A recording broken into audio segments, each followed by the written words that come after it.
Greenwood Cemetery is one of the first, what we would call a rural cemetery, a cemetery that was primarily a place that was green and welcoming. And it wasn't designed to be a public park, but the interesting thing was that it very rapidly became a public park. Greenwood Cemetery inspired Calvert Vaux and probably Olmsted in their design for Central Park. They saw the desperate need there was for open spaces that people could promenade in and ride their carriages in.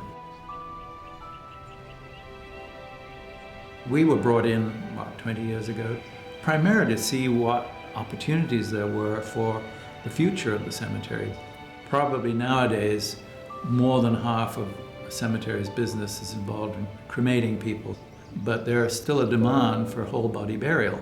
So Greenwood were concerned that they were running out of space, and they asked us to do a sort of master plan, an evaluation of the entire cemetery to see what opportunities there were for future burials. And we took on that challenge, and we did identify, I can't remember how many, but several thousand potential burial sites.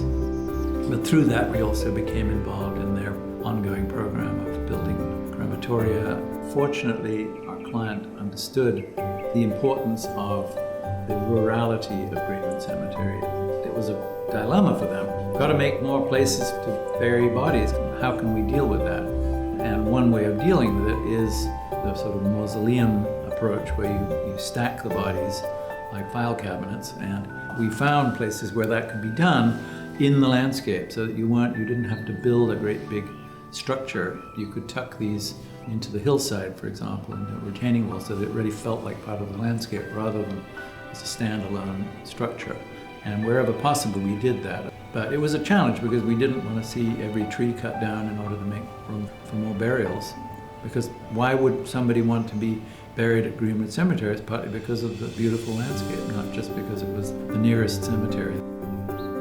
It happens that Greenwood Cemetery is built on the side of a hill, which gives extraordinary views out to Brooklyn and to the water and to the Statue of Liberty. So making sure that those views are protected and celebrated was part of the challenge of the master plan. Perhaps the good thing about a cemetery is most of the activity is underground. With a few exceptions, you're not dealing with high-rise buildings that block vistas. But you still need to understand, if somebody says, well, we could put in a mausoleum there, and you say, wait a minute, that's not the best place for a mausoleum because it will impede these important views out of the cemetery.